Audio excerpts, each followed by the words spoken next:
ఉంది. ఆ స్టోరీకి బీజిఎంఏ బాగుంది. సినిమా చాలా చక్కగా 2027 23వ తారీఖున 9:30కి అన్ని థియేటర్లు చాలా చక్కగా కోలాటం పండగలాగా తెలుగు 2 రాష్ట్రాలు అన్ని థియేటర్ల ప్రకారంగా సక్సెస్ఫుల్గా సినిమా చాలా బాగుందండి. ఇంకా మీరు ఇంకేమిటి అప్డేట్ చెప్పగలను. సినిమా అయితే చాలా బాగుందన్న. ఫస్ట్ హాఫ్ అయితే ఫ్యాన్స్కి మరి పండగ, ఇంకా ఫ్యాన్స్ కుర్చీల్లో కూర్చోరు. సెకండ్ హాఫ్ మొత్తం అంటే మన సనాతన ధర్మం ఏంటి, ఎలా ఉండాలి, అసలు అప్పట్లో సనాతన ధర్మాన్ని ఎలా తొక్కేశారు అనేది క్లారిటీగా చూపించారు. అంతే. ఫస్ట్ హాఫ్ మాత్రం ఫ్యాన్స్కి మరి ఇంకా చెప్పవసరం లేదు, పండగ. కీరవాణి బీజిఎం కొట్టాడన్నా. మరి ఇంకా నాకు తెలిసి ఇప్పటివరకు తమ్మన్ తర్వాత మరి ఇలాంటి బీజిఎం మరి ఇంకెవరు కొట్టలేరు.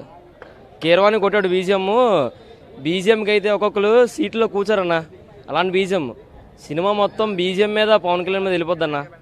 పవన్ కళ్యాణ్ స్క్రీన్ ప్లే మాత్రం ఎక్సలెంట్.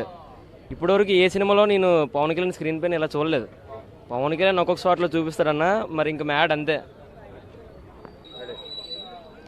మరి ఈ సినిమా గురించి చెప్పవలసిన విషయం ఒకటేనండి.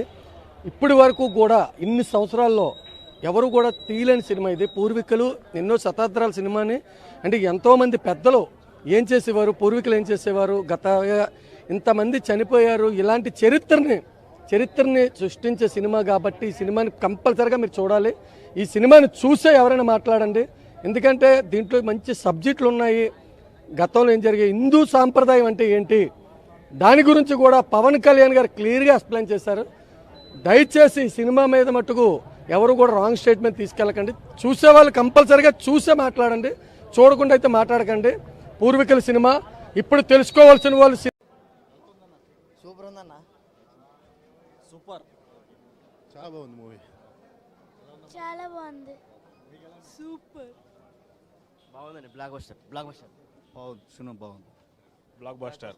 కీరవాణి మ్యూజిక్ అదిరిపోయి. ఫస్ట్ హాఫ్ బాగుంది, అదిరిపోయింది, సూపర్ ఉంది. ఫస్ట్ హాఫ్ సెకండ్ హాఫ్ అన్ని బాగున్నాయి, చాలా బాగుంది.